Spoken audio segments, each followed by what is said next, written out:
Our presentation today will be on the anterior pituitary component of the pituitary gland, mainly focusing on the growth hormone.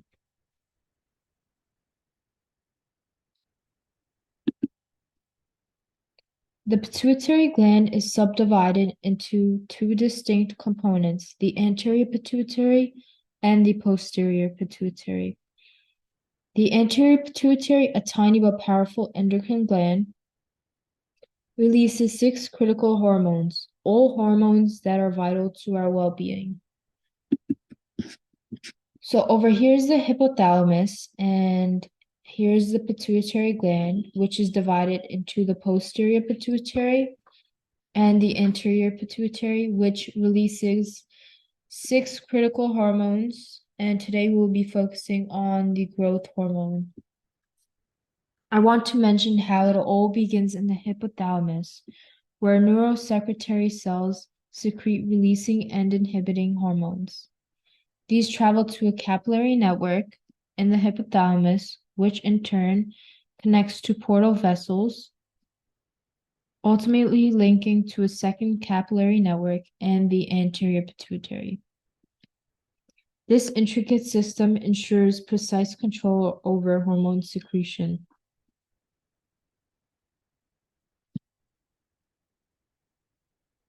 Growth hormone, also known as somatotropin. So on the figure to the right is the molecular structure for growth hormone. It is a peptide hormone, meaning it is composed of a chain of amino acids. It is a single chain polypeptide hormone made up of 191 amino acids. When analyzing the general structure of human growth and prolactin, there is a significant 40% sequence homology suggesting a common genetic origin. About 400 million years ago, a gene duplication event occurred, giving rise to the groundwork for both hormones. Over the next 50 million years, these duplicated genes diverged, resulting in the distinct human growth hormone and prolactin we know today. Despite their shared genetic heritage, human growth hormone and prolactin serve different functions, with prolactin present in the pituitary gland at just 1/100th the concentration of growth hormone. These hormones have similar structures but serve different physiological functions. So here to the left, we have the peptide structure of human growth hormone, which is composed of a chain of 191 amino acids, and to the right of it is the peptide structure of prolactin, which is composed of a chain of 198 amino acids, and they are very similar in structure, but serve different physiological functions. The genetic engineering process of producing recombinant human growth hormone for medical use is displayed in this figure to the left. In the process of isolating DNA for genetic engineering, we initiate the extraction and purification of the target DNA from the human cell. This involves employing enzymes to carefully remove other molecules such as RNA, proteins, and lipids. Moving on to the next step, restriction enzyme digestion comes into play. Specific enzymes, known as restriction enzymes, act as molecular scissors, precisely cutting the DNA at specific locations. Subsequently, the polymerase chain reaction is employed, a method that utilizes DNA polymerase to amplify a small amount of DNA into millions of copies. Following the polymerase chain reaction, ligation of DNA fragments takes place, where cut DNA fragments and vectors are combined and joined using DNA ligase, resulting in a hybrid DNA molecule known as recombinant DNA. This recombinant DNA is then introduced into a host cell, often a bacterial cell, through a process called transformation. To ensure the host cells are receptive to foreign DNA, methods such as thermal shock or calcium treatment are employed. This genetic engineering process creates recombinant DNA, a hybrid of the target DNA, and a vector, and is the basis of producing substances like recombinant human growth hormone for medical use.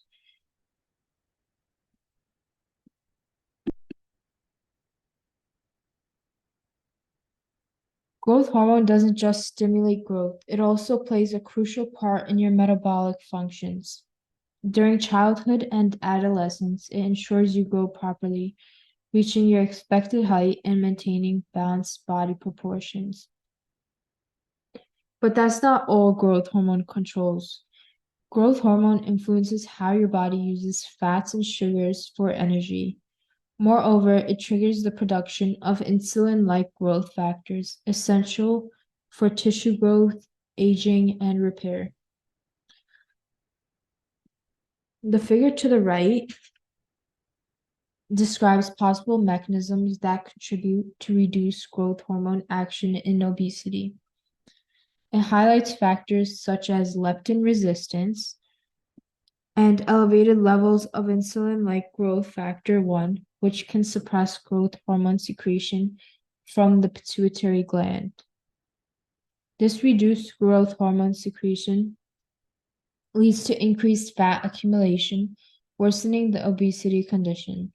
Additionally, in the context of obesity, there's a decrease in the expression of growth hormone receptors and an expression of incomplete growth hormone receptors in adipose tissue, resulting in a state of growth hormone resistance that further complicates the issues associated with obesity.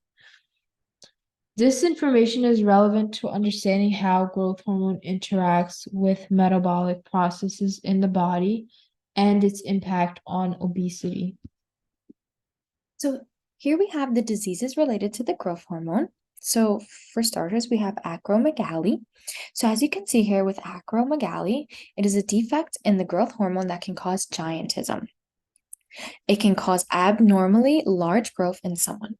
And then next, we have dwarfism. With dwarfism, it is a growth hormone defect that can cause abnormally small growth in someone.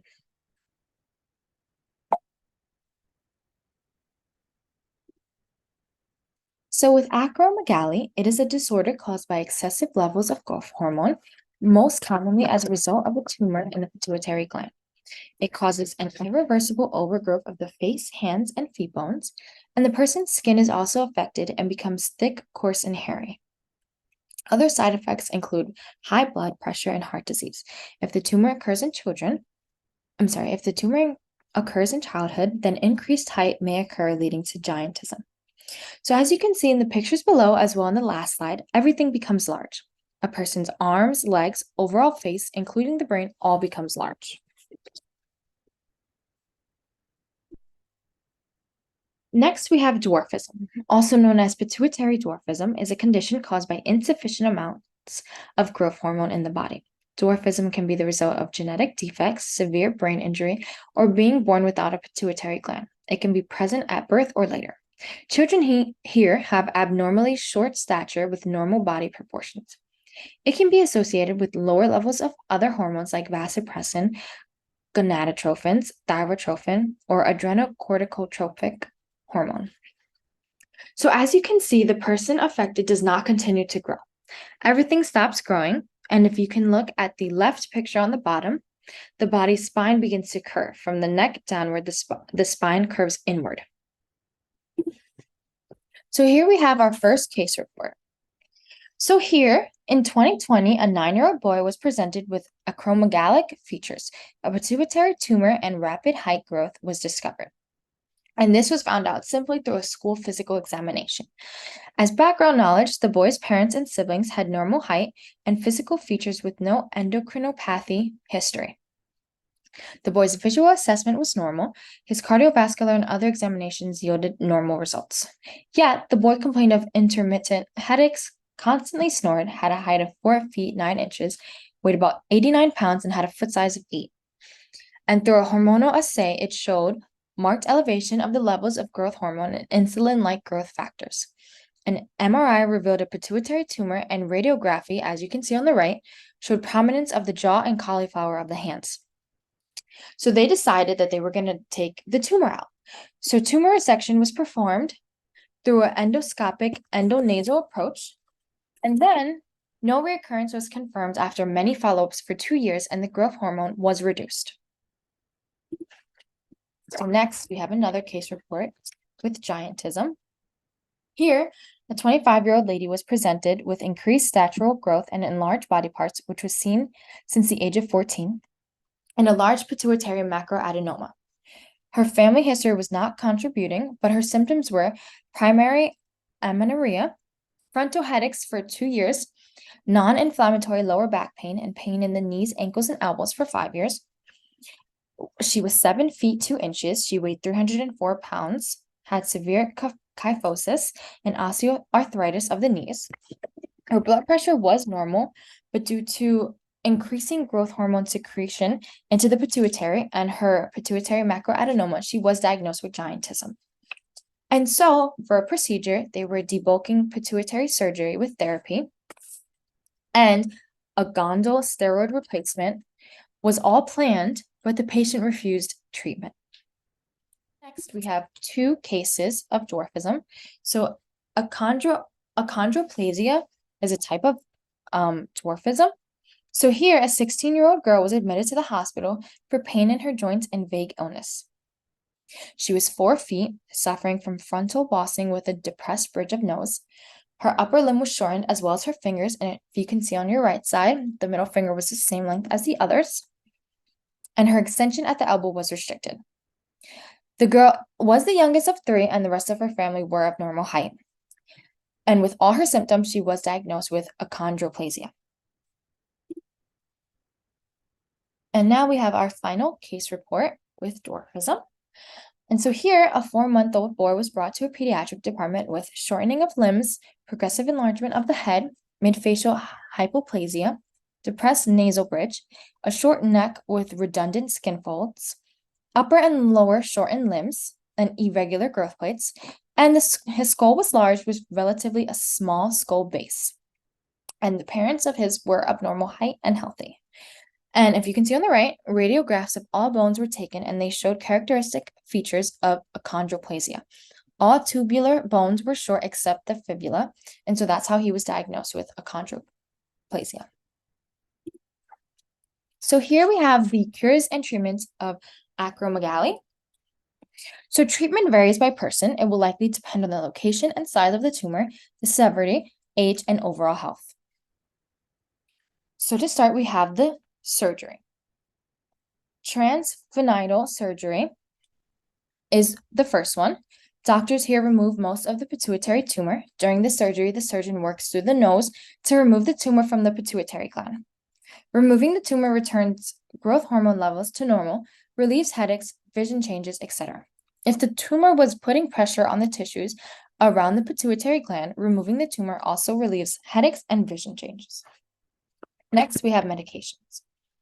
So one medication are drugs that reduce growth hormone production.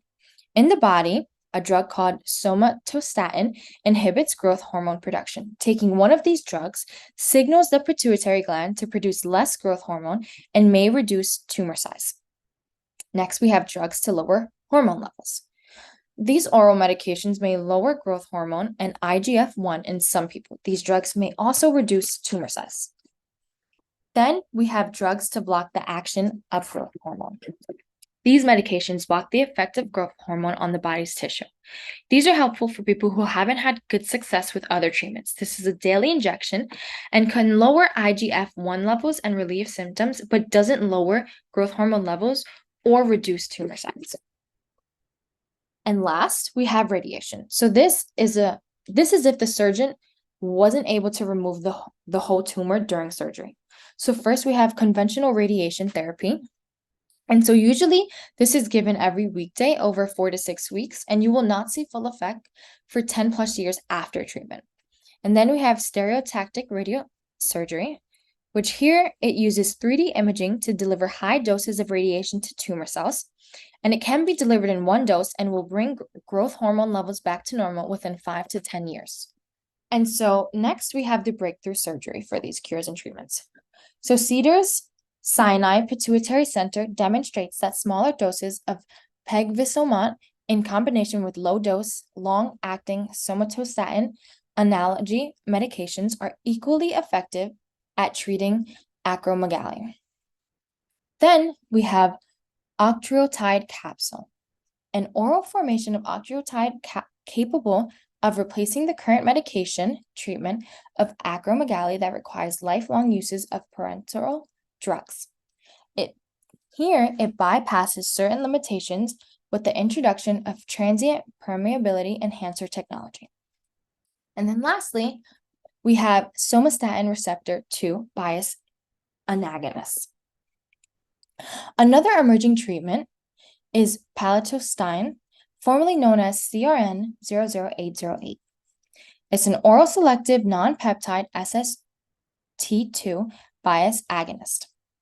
The data indicated that the drug was well absorbed with a half-life of 42 to 50 hours, supporting once daily administration. So next we have dwarfism and its cures and treatments. Treatment of dwarfism depends on size and medical condition. So first we have surgery. There are many different types of surgery, one being spinal surgery, then high tibial osteotomy, and then another one is when they insert precise internal rods to lengthen both femur bones and both tibia bones. Another one is when they apply external fixators to humerus bones to lengthen both arms. And then finally, we have radial nerve decompression. As for medication, we have vosoritide, an injectable prescription medication that increases linear growth for children. And these are for children who are 2 years of age and older and still have open growth plates. And then finally, we have our breakthrough research. So here with breakthrough research, activating mutations in the FGFR3 receptor tyrosine kinase has led to the most prevalent form of dwarfism in humans, achondroplasia.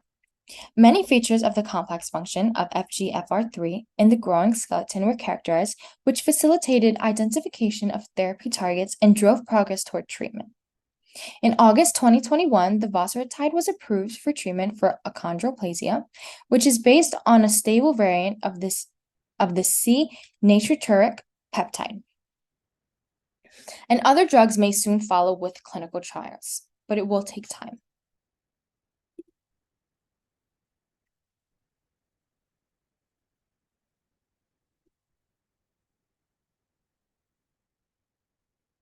And now we have our commercial.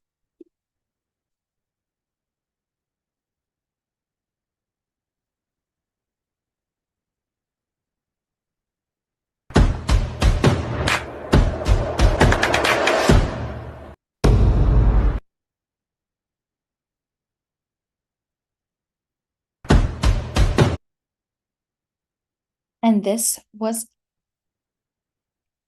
our phrase, which is don't go through life, grow through life. And here are our references.